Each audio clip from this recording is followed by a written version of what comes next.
अभी तक हम प्रेरणा डीबीटी ऐप का 25वां वर्जन यूज़ कर रहे थे, लेकिन अब इस ऐप का नया वर्जन यानी कि 26वां वर्जन आ चुका है। अब जैसे ही आप प्रेरणा डीबीटी ऐप को ऑन करेंगे तो आपको स्क्रीन पर एक अलर्ट का मैसेज दिखेगा और यहाँ पर लिखा है कि new version available, do you want to update. नीचे अपडेट का ऑप्शन है, जैसे ही आप अपडेट पे क्लिक करेंगे ये आपको प्ले स्टोर पे लेके जाएगा और अब आपको यहाँ पर अपडेट वाले ऑप्शन पे क्लिक करके अपडेट पे क्लिक करना होगा।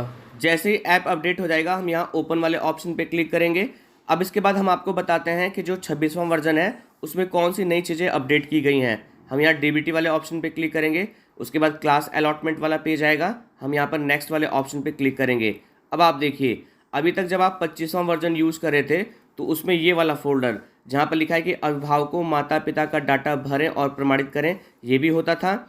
उसके बाद प्रमाणित छात्र का भी फोल्डर होता था, उसके बाद अप्रमाणित छात्र का भी फोल्डर होता था और इसके साथ में एक फोल्डर और होता था जो यहाँ पर सबसे नीचे दिया गया है, सर्वर पर भेजे गए डाटा रिपोर्ट। अभी तक ये 3 ही फोल्डर होते थे, लेकिन जो 26वां वर्जन है उसमें कुछ नए फोल्डर आए हैं, जिसमें पहला फोल्डर है बीईओ को भेजे गए प्रमाणित छात्र, दूसरा है बीईओ द्वारा वापस भेजे गए छात्र और इसमें एक और है कि पीएफएमएस बैंक खाता सीडेड ऑब्लिक भुगतान रिपोर्ट्स। जैसा कि आपको पता है कि घोषणा हो चुकी है कि 1 अगस्त को माननीय मुख्यमंत्री महोदय जो डीबीटी की धनराशि है उसे प्रेषित करने का उद्घाटन करेंगे। तो इसी संदर्भ में ये जो ऐप है वो अपडेट किया गया है।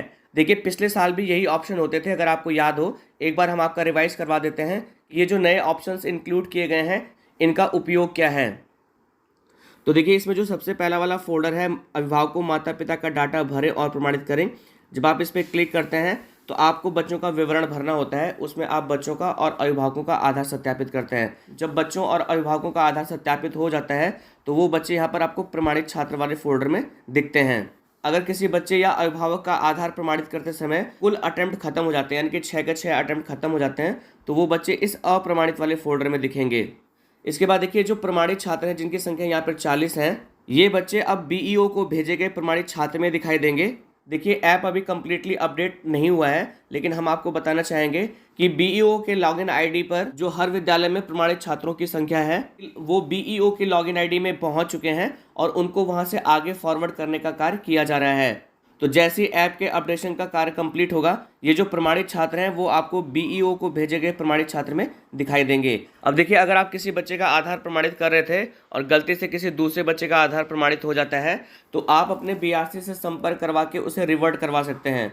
तो जिन छात्रों को रिवर्ट किया गया है उनकी जो संख्या है वो आपको बीईओ द्वारा वापस भेजे गए छात्र इस वाले फोल्डर में दिखाई देगा। या अन्य कोई वजह हो, जैसे कोई बच्चा सस्पेक्टेड वगैरह हो, तो अगर बीईओ उस तरह के बच्चों को आपके विद्यालय पे वापस रिवर्ट करते हैं तो उन बच्चों की संख्या आपको इस वाले फोल्डर में दिखाई देगी। अब देखिए, इसमें अगला ऑप्शन है कि पीएफएमएस बैंक खाता सीडेड ऑब्लिक भुगतान रिपोर्ट्स। जब आप इस पर क्लिक करेंगे तो आपको 4 नए फोल्डर दिखाई देंगे। तो देखिए, जो आपके विद्यालय के प्रमाणित छात्र हैं वो बीईओ को फॉरवर्ड किए जाते हैं और फिर उन छात्रों को बीईओ पोर्टल से जनपद पर बीएसए महोदय के पोर्टल पर भेजा जाता है। जब वहां से रिपोर्ट को आगे भेजा जाता है और भुगतान की तैयारी होती है, तो जिन अभिभावकों का खाता बैंक से सीडेड या लिंक नहीं होता है, उनके खाते में धनराशि हस्तांतरित नहीं हो पाती है अनसीडेड खाता होने की वजह से, तो ऐसे बच्चे जिनके अभिभावकों का खाता आधार से लिंक या सीडेड नहीं होगा उनकी संख्या यहाँ पर दिखाई देगी। और जिन बच्चों के अभिभावकों का बैंक खाता आधार से लिंक या सीडेड होगा उनकी संख्या यहाँ पर दिखाई देगी। जो सीडेड आधार बैंक खाता होगा उनमें सफल भुगतान हो जाएगा। तो जितनी संख्या आपको यहाँ पर दिखाई देगी उतनी ही संख्या आपको सफल भुगतान में दिखाई देगी, क्योंकि उनके खाते में पैसा जा चुका होगा। और अगर किसी वजह से पैसा हस्तांतरित नहीं हो पाता है, यानी कि विफल भुगतान होता है, तो ऐसे विफल भुगतान की जो संख्या होगी वो आपको यहाँ विफल भुगतान में दिखाई देगी। एग्जैक्टली पिछले साल भी ऐसा होता था। अगर आपको ध्यान होगा तो आप सारी बातों को समझ रहे होंगे। तो हम आशा करते हैं कि इस वीडियो के माध्यम से जो जानकारी आप तक साझा की गई ये आपके लिए उपयोगी होगी। अगर आपको ये वीडियो पसंद आए तो आपसे निवेदन है कि वीडियो को लाइक शेयर कमेंट जरूर करें, चैनल को सब्सक्राइब करें ताकि और इंपॉर्टेंट वीडियो की नोटिफिकेशन आपको प्रॉपरली मिलती रहे। वीडियो देखने के लिए आप सभी लोगों का बहुत बहुत धन्यवाद।